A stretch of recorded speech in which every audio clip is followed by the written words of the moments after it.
When you go back in time, there's been discussion saying that the 10,000 springs estimated that was here, only 60% of those springs are still flowing. 40% of the springs have dried up over the time. And so a lot of that is because of the change in the vegetation. Certainly the population growth and the people that are drilling wells are then sucking water out of that aquifer. But they are our first rain catchers. When you think about that stem up in the air, that raindrop would hit, go down that stem, and then as it goes, slowed down in the process, and so it would keep that water in place long enough that it could infiltrate. This is in Oklahoma at the national grassland. This is wheat on one side, that's native grasses on the other side. And when you look at them, where the roots go down to, those wheat or those annual grasses or forbs, then they do not have a very deep root system. They're totally dependent on rainfall to take care of them. But when we get into that native vegetation that was here, many of those plants, the roots go down 6, 8, 10 feet down into the ground. And that is a way that they will allow water to infiltrate. Many of those roots are dying. They say that a root will live 3 years. And then as it dies and replaces itself, that decayed root then becomes in a hollow area to allow water to infiltrate. This is a picture of it where you see above the ground what we have, the vegetation that we see, but below ground is what extremely important that we try to teach rangers to understand that if I do not take care of the top, I do not take care of the bottom of that plant. And so as we look at many of our native plants there, those roots there, we'll see then Engelmann daisy blooming, even if it doesn't rain between now and then the next month, because its roots will go down and it's able to then take water, bring it up, and then to take care of itself in that process there. When we look back in time, this land before this building was built here, go back in time, there are plants there, what we call climax grasses or climax plants there. And many of these are the big tall grasses we talk about in our native prairies, as in those first travelers came through here. Belly of the horse, we talk about those grasses being in there. And those are still extremely important. And you'll find some ranches that these grasses are still there. But many of those we do not see that there. And so we have little blue stem, probably the most dominant grass from the coast all the way up into Canada to the middle part of the United States as the most dominant grass that was there one time. Our state grass of Texas, Cytostroma, yellow Indian grass, probably my cattle like that better than any other grass that's out there. Then switchgrass is also one of those deep-rooted grasses there. And then we call the Cadillac of all these is big blue stem. Has the deepest roots, has in one of the highest quality forages there for livestock. And so you can see there on the left there what that root system looks like. It looks like a mop head if we would look at it. Same way with this switchgrass as you see it going down. And the thing that we need to understand, though, that as we harvest that grass, when we get down below 50% of what that vegetation is from a ranger, its only way to have energy is capturing it from the sun. If I take away that mechanical ability from the leaves there to capture that, then it needs to send all of its energy to make new leaves. Those roots are constantly dying, and so they then stop making new roots, trying to make new leaves and to make a seed head in that process. And in doing that, if we continue to do that, we will continue to move this over till we lose that plant. And then something less then is going to take its place in the process. So from a ranger standpoint or a landowner standpoint, understand what different animals eat and understand there is a differences in that. From a deer that they will starve to death if all they have is grass. And a cattle, he cannot make it if he doesn't have grass. And so there's differences there in their systems there that are very important. And so as we look at it from a ranging standpoint, even from just a nature standpoint, looking at wildlife in particular as well, I've got to have the numbers, otherwise I'm going to lose those plants where they're forbs, where they're going to be some of the browse or the woody plants. that we will lose those, take those out if we don't keep the number. The thing that I want us to understand here at the bottom here, the goal of maintaining the health and productivity of rangeland, and that's just all of our open space there, should supersede other management goals for long-term range benefit. Taking care of that vegetation is the most important thing I can do. And that sometimes is sacrificing productivity from a cattle standpoint, of a marketing standpoint in that process. So understanding that every plant is valuable, and that's what we need to understand. It has its place in nature, our native plants do, and that's what we want to look at. This is at the Kerr Wildlife Management Area. And up in one of the top of those hills there, they have an area there that they fenced in to keep out the rabbits and other things out of it, and just leave it alone. And in that process, that cedar is gradually taken over. Those plants need grazing. Those climax grasses need that, or they then sort of phase out as well. And so doing nothing is doing something from our land standpoint in our management purposes there. And so we can try to figure out our most invasive plant probably is our cedar here. And so there's some things we can do with that. But even if these are master naturalists that we had in San Marcos, and so this is at Wimberley, and as we were cutting that, we made that cedar into then terraces, like rows. And as they deteriorated, some of them we put into piles, and we would open those up, and nearly every one of them had a cottontail rabbit nest in it there. And then as we made some of these rows there, that became a perfect seed bed for our native grasses, native plants to come back. It shaded the ground, keep it cooler, kept it more moist, and then as they deteriorated, they made a seed bed then for our plants to come back through. Animals couldn't graze it, livestock couldn't graze it near as easy, and so it was a way to reestablish if that's something that we need to do in the process. And so it may be when we start looking at my parents and many of our ancestors there, we were trying to raise us.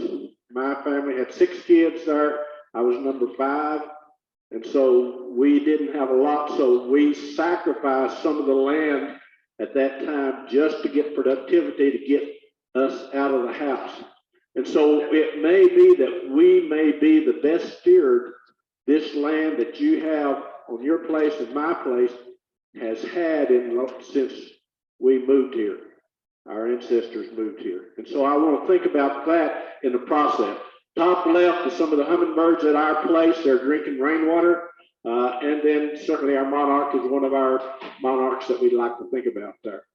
And then from then, well, I just live in town. So I want us to think also from that standpoint, what is the purpose of your landscape? It is a taker or is it a giver? Or I am helping them.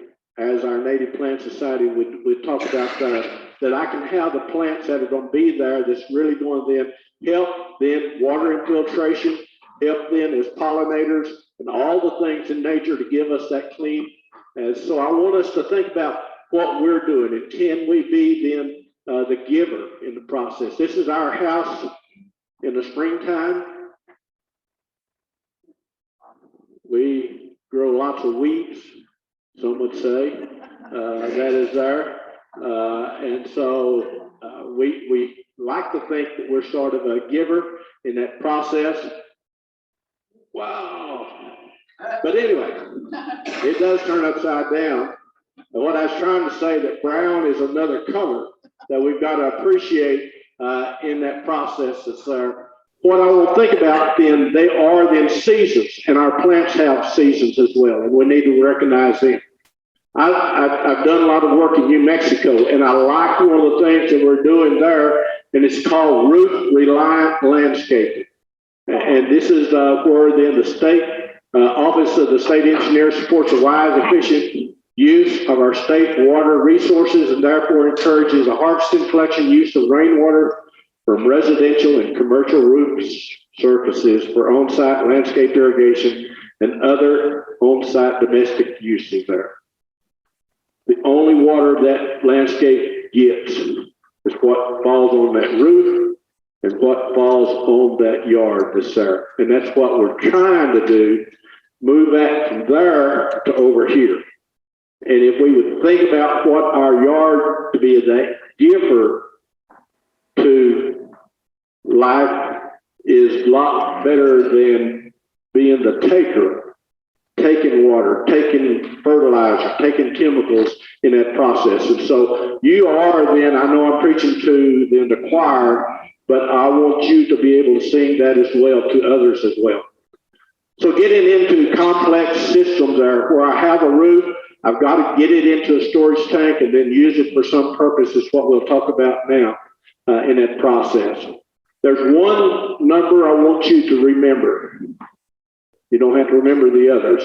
1 square foot, 1 inch deep is 0.623 gallons, but you can say 0.6 of a gallon. That means if it rains 1 inch on 1 square foot, that's 0.6 of a gallon of water. And so if I have then 1,000 square foot roof, rains 1 inch, that's 600 gallons of water in that process. And if we get 25 inches a year, and maybe in this area there, that would be 15,000 gallons, 15,000 gallons that we could capture off of 1,000 square foot roof. And so you think about the roof area that you have in that process and how much you can capture. This is our library there in Menard. We capture off one side of that library, run into this storage tank, and then these are native plants that we put in on the east side of our library. And then we made little old 4x5 plots of each one of those different native plants. Some of them are forbs, some of them then are grasses there. And then we had a drip irrigation to get it established in the very beginning with this rainwater collection system there. It's a 1,000-gallon metal tank. That's there. So our current way we capture water, maybe that we've got that water tower or we've got that well, and it's just this unlimited amount of water that we have. But think about if I have then a rain collection tank, and it may not meet my total needs, my total demand that's there. And so I may be able to then meet some of my needs in that process. And then once I've used that and it has not rained again, then I can go back to that other supply until I get another rain then to fill it back up again.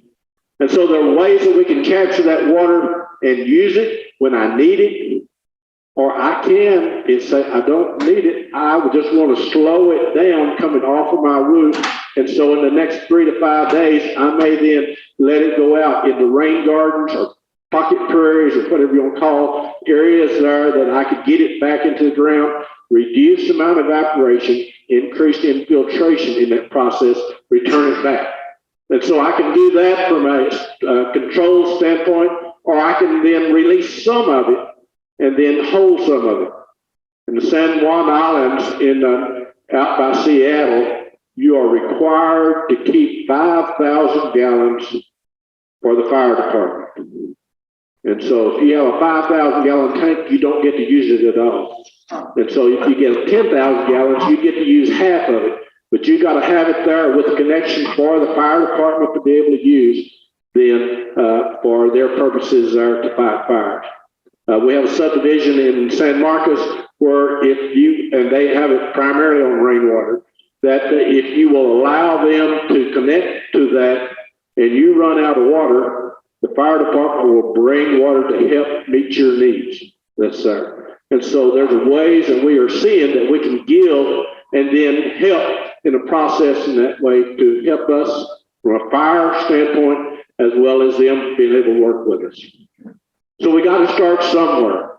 And some of you may have done this. You've got a 5-gallon bucket, a 1-gallon bucket, or 25-gallon buckets, as this one does there. So we can start somewhere. And that's what I want us to think about, that there is that place to start with. And hopefully that you've already started. If you haven't, then you can move into a rain barrel. You can make it very pretty if you want to, or we can use something from a recycle barrel to get us started with in that process.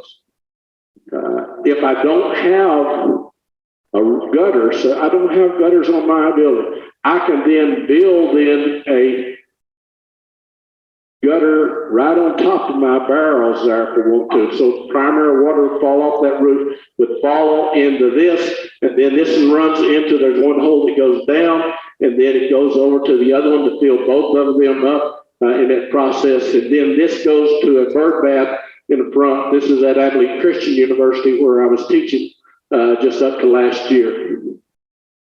And so how big does your roof need to be? So this is a boy that is out of California. He started building these saucers. They're 5 foot diameter. And so I'm not going to ask you if you know how to calculate square footage of a circle, but pi r square. And this 5 foot diameter comes out, that's 20 square feet. And 20 square feet times 0.6, 12 gallons of water. And so it only takes 4 inches to fill up this 50-gallon barrel. And so if I had 2 of these, I could fill it up 10 times.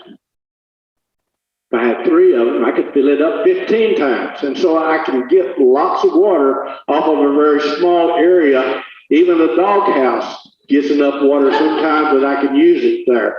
This one here, he's a luxury dog, but 3 by 6, 10 gallons of water there with every inch of rainfall that's there. And so we can do things even if a small roof is all I have. The other thing we need to know, especially if I want to try to catch water off of my roof and have gutters, I need to understand the rain intensity. How hard does it rain? When we get into some areas like in El Paso, the hardest rain you'll ever hear is right at 2 inches per hour. And so I can have pretty small gutter over there and be able to capture that water and get it into my storage tank. We're in an area where it's around 4 inches per hour. Then you get on closer to the southeast area of our state, then it gets 5 to 6 inches per hour. And so as we start looking at that, I need to be able to manage to capture 4 inches per hour off of my roof and then get it into my storage tank. So my gutter is important, my number of downspouts is important, and then getting it into that tank is very critical then. So I need to make sure all my conveyance works that way so I can get it off of that roof and into it. And the way we do that, 4 inches per hour equates to, don't worry about knowing this, but 0.042 gallons per minute per square foot. So if I have 1,000 square foot, or I have 2,000 square foot times 0.042 is 84 gallons per minute coming off of that roof, shooting out that downspout. And so I've got to make sure my downspouts, I have enough of them, and then my pipe is big enough. And the way we do that then, let me back up to this here. There is a calculator that we have on our website at A&M that you can put in your rainfall per month, look at the roof area that you have, as well as then the storage tank that you have. And it's going to tell you in 2 different graphs, are blue and red. The blue is going to be that I have enough water in that storage tank to meet my needs. And then the red is when I'm going to have supplemental water. So it'll help you in determining how big a storage tank that I need, how much roof area do I need in that process that's there. But when we start looking at then size and gutters, I'm going to pass the book around.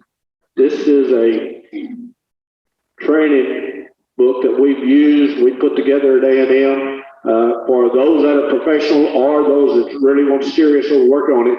You can look at it, but these are in there in the process that's there. But when we start looking at then different size of gutter, if I have then a 4 inches per hour and just a slight slope to my gutter, then a 4-inch gutter can handle 360 square feet before I need 1 downspout. So you can see the number of downspouts that I need in that process that's there. And then that downspout itself, what size does it need to be? And so the same for a 4-inch there can handle 144 inches or 144 gallons per minute, or then 6,900 square foot roof. So it can handle a lot of water going down. But then as we go then Going across, then water doesn't have that weight pushing it across, and so it can only handle, then looking at 4 inches per hour, then we can handle 1,880 square feet then in that process there with a 4-inch pipe. And so those are numbers that I don't want you expect you to know those numbers, but understand they are some there that will help us to determine how many downspouts we need, how big the pipes that we need to get that water into our storage tank. Now, there's 2 ways of getting that water into a storage tank. One on the left is what I call a dry line. That means that water comes off that roof through that then conveyance pipe right straight into that storage tank. And so there's no water left into that line. It's all going to drain into that storage tank. That's what I like.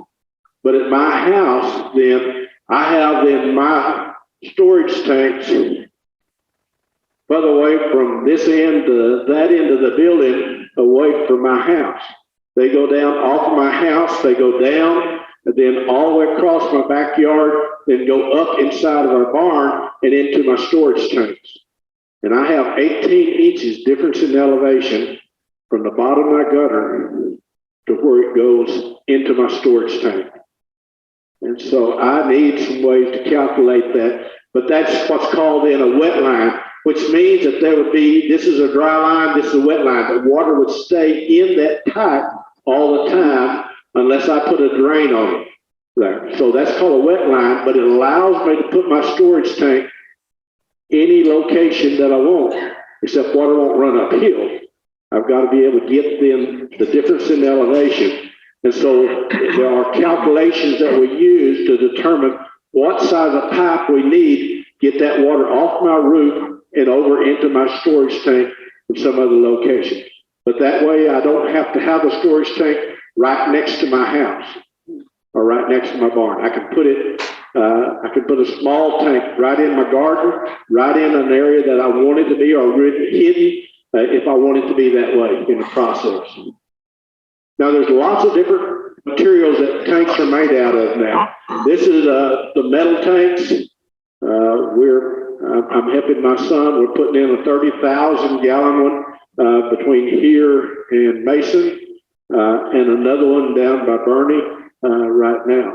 But that's the metal tanks. Those are where I get larger volumes of water, and they may be a little more aesthetic to look at in that process.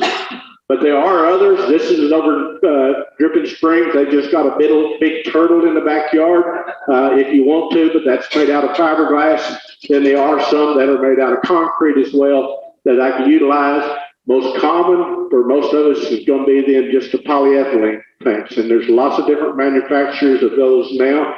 They're making them in lots of different colors, different shapes, designs. And so they are then can be a little more aesthetic for you than that. This is at our library in Menard. We've got a little pavilion, so we're capturing water off of that. It goes into a bird bath with a dripper on it, then also to a rose that's there as well in that area.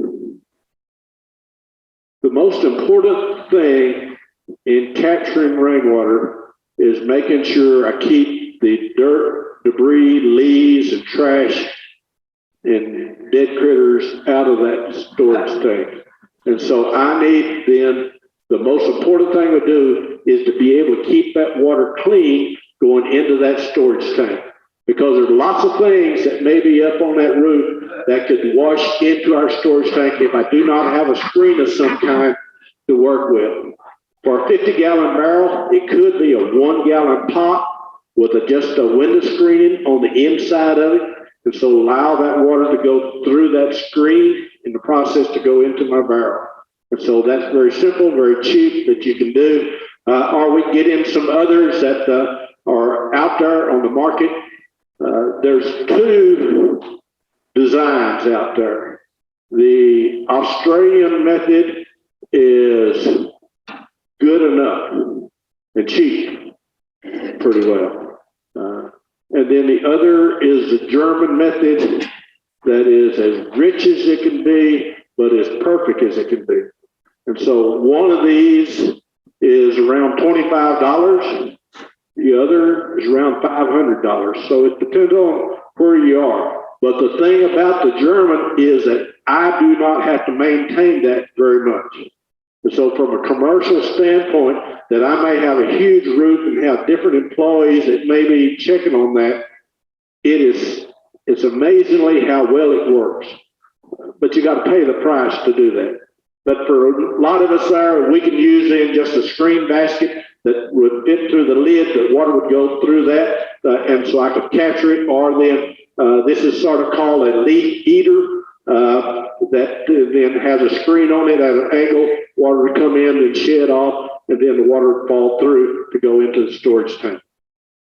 And so they're important. Top left is involved where we got lots of crickets, ground beetles coming to that roof. They had a night light there, and so it kept them out. These are just the catkins and the flowers from them. This is from live oak that's there, that I do not want to get into that storage tank there.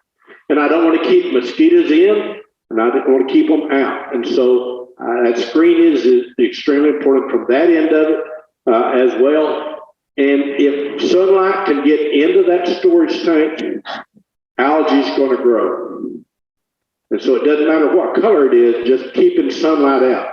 So I like to paint it whatever color then would match wherever I'm going to be at. Then it can be black because that's what we used a long time. But a lot of these other colors, as long as sunlight does not get in, algae will not grow. And that's important. But if I got these other things that I want to use this water to drink, I don't want those in my glass. And so there are ways that we can run. This here has them two filters on the left, and then the third one on the right then is an ultraviolet light. This is a pump that's pumping shallow well pump that I can use, or I can have a submergible pump inside that tank, but I can then get it under pressure if I want to, and then be able to then disinfect that, or it's satisfactory for us to be able to consume that water that's there. There are other methods out there, but that's the most commonly used, is use ultraviolet light then to disinfect that water in the process. Now using that water, and so we can start looking at it from a livestock and a wildlife standpoint. In that process there, water is the most important thing for our animals to live, and good quality water is very important for them. So having water for them is critical. Using it from rainwater, I can do that in the process, but these cows drink more water than I use every day. And so having a lot of animals requires lots of water there. And so it's difficult then to meet those needs. But I can meet some of our family member needs there off of rainwater. These are drinking the rainwater in this process. These are sheep that we had at our place. My collection tank off of my barn then would go and then to supply water for the sheep that are there. We had pigs. They are drinking then water from then what's called a nipple. Then just a gravity flow off of that storage tank then to meet their needs as well. I can use simpler systems there. These are watering chickens, poultry that's at this location. So using it for livestock or then poultry as well can be used. Now shifting, looking at it from a wildlife standpoint, to be able to take care of wildlife, whether it's birds or whatever small animal it may be, they got to have shelter to protect them. They got to have a food source. They've got to have space. Some of them don't require very much. Some of them require a lot. But then they also got to have water of some kind. Now this one doesn't drink much water, and maybe you can see him, but this is his head. That one's not around much anymore, but this was under a feeder there that this little snake was there, and there was a bird feeder up above that, and he was big enough that he caught that cardinal in the process that's there. And so he's drinking his water as well as getting his food right now in that process. And so that's part of what nature has for us there. But water is important for everything. So as we start looking at there, There's a differences in needs when we start looking at different animals. Some of them need then water to go to and drink, and so that's what we call our free farm. Some of it, we get it by the vegetation. When I start looking at livestock or wildlife, the greener, the more water, much more water that's in that vegetation, less free water they need to drink. Sometimes they don't even need hardly any, if any. And then metabolic water is where they start digesting, then water then is part of the byproducts in that process that's there. And so we have the water from the vegetation that then different critters may be getting. Then others then may then save that old grasshopper then for a later time, and he's going to get in that process, break that old grasshopper down and get some of his water needs there. But then the others is trying to meet that then pre-water needs for those animals that's there. Back in now about 25 years ago, that the state of Texas said that those that have ag exemptions on their property do not have to manage for livestock. You can manage for an indigenous species on your place and get the same tax advantage as you would by taking care of livestock or the crop production in that process. And so in that process, there are things that you would have to do, but one of those is saying provide supplemental water if there is not a water resource that is there. And so there's several different things, 7 different things that you can work through in that process to meet those requirements. But maybe supplemental water is something that you want to provide. This is way out in West Texas in the Big Bend area where they are capturing water off of wind. This is where the I believe it's Texas Parks and Wildlife was working with this group here, and then they're building a roof, put it into a storage tank, and then a very small water device. It gets hot out there. The bigger the space is, the more evaporation that you're going to have. And if that water sits there for a long time, then it's going to deteriorate in quality as well if it doesn't get lots of sunlight there to keep it then healthy. This is one that we built at our place there, just 2 sheets of tin, 6x8 roof, and then just a 300-gallon tank. Small conveyance. I got just a 1-inch pipe to get that water into that storage tank. And then we use it then as a float then for wildlife, and so we can provide for them that way. And I've done a number of classes where we will build one in class. And so this is just pieces of 2x4 with a sheet of tin, a small gutter, then put it into then a 50 or 30-gallon tank, and then have it just running through a little concrete and copper, and so that it would drip then in that process, and have it just dripping a drop a second, basically, then to meet then the needs then for different wildlife. And so this is some pictures of one of the students did, built his. Back up, you can see then the water trough is right here, water pan, and then right here, a drip emitter goes into that one, so it would just drip to keep a small amount of water in that process. And so he set up a camera just to see then the different wildlife, different deer that's coming to that place. And so it can be a way to attract then different species of wildlife. And so we're seeing more of our hunters that are setting up then a roof and a storage tank and a watering device in for their deer to come to, as well as having the feeder there to meet their needs. And so we can do that. This bottom left there is one that's at Texas State University, 400-acre pasture with one little water trough right in one corner. And so to allow the wildlife to go venture out further away from that water supply, we put this then on the opposite side. Then there's a fence there to keep the cattle out of it, but allow then the other wildlife to come to that area. This is in South Texas where we got a larger then, what's called sort of a bat-shaped roof then into that storage tank and then utilize it there. There is a company up in Amarillo, I believe, that then builds these. All of this is supposed to be buried then below the ground, so that only is showing is this roof area, and then a way for the wildlife to go into that area. So it's all below ground, and so that roof then is just shedding water into that storage tank that location. Very similar to what this is out in West Texas, out in the Big Bend area as well. So we can have those roofs and then capture the water off of that then for that purpose there. Or we can build it very, very simple in that process. So I just have a simple roof, usually then just a livestock water trough that I could get, and then a very simple then float. This here is just designed for horses, but it could work there as well. If I've got hogs, but you may have hogs, if you got property, you're going to have to fence those where maybe they cannot get in, but allow other wildlife to be able to get in there as well. So I can keep it very simple if I want to.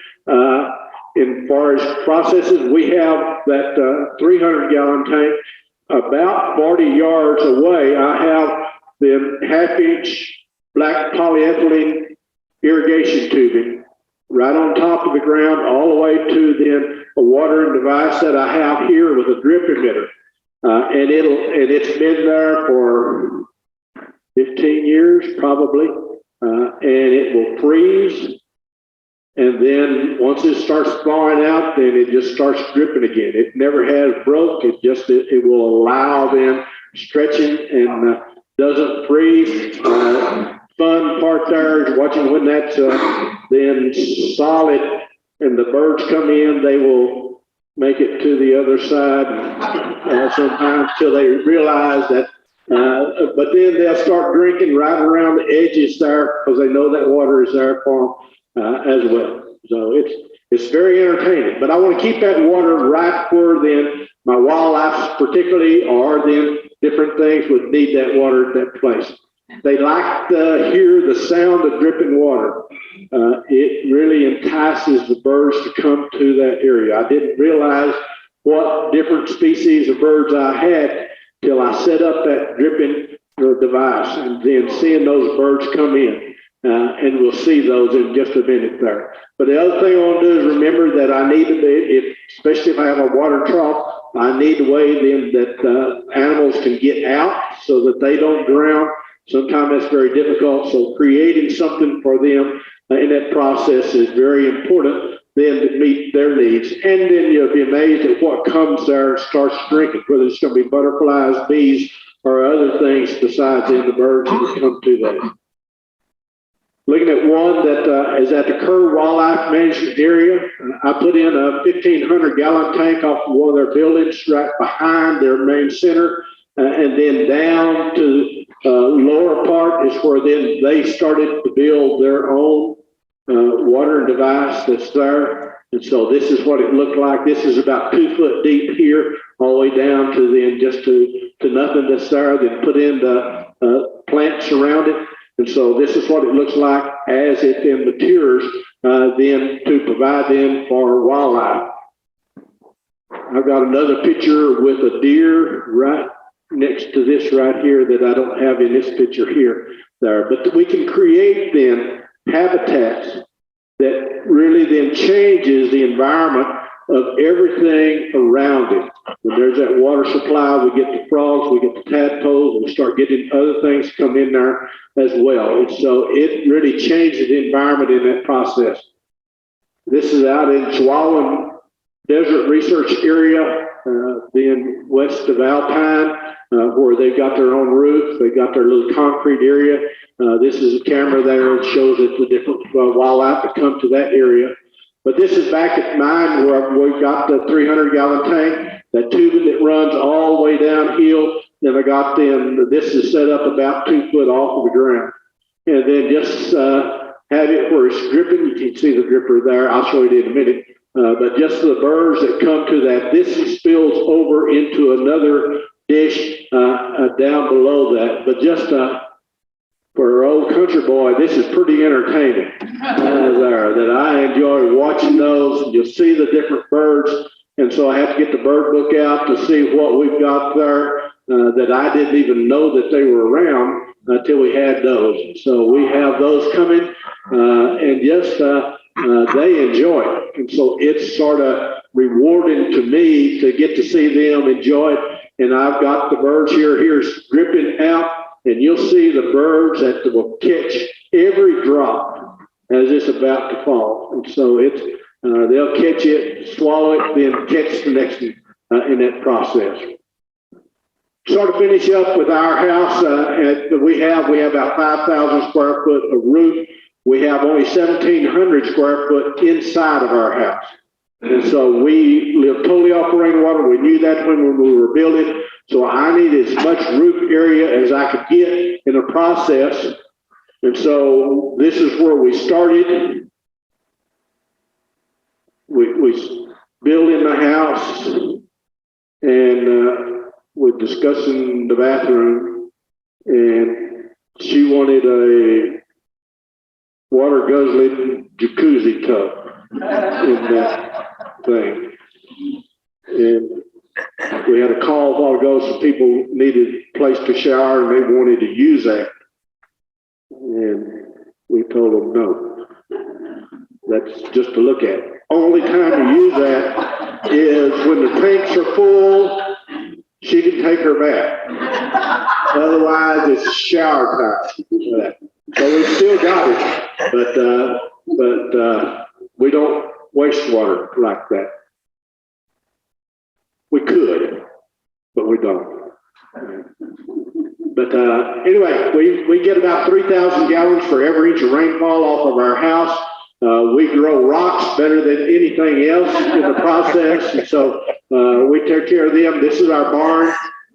We started out with a small barn, 20 by 25, 50 by 25, 75 by 25, and 100 by 25 now, just because she wants to use that thing a little bit more. So we got more water as long as we don't have leaks in the process there. We enjoy our wildlife coming to us to check us out. This is our little old drip emitter. This is a 1 gallon jug. We'll set on a little drip emitter right in the bottom of it. And it'll drip about a drop a second. Now, if it drips a drop a second, how long will that jug last? So I need to know two things. How many seconds are in a day? Anybody know? 86,400, something like that. And about how many drops are in a gallon of water? About 90,000.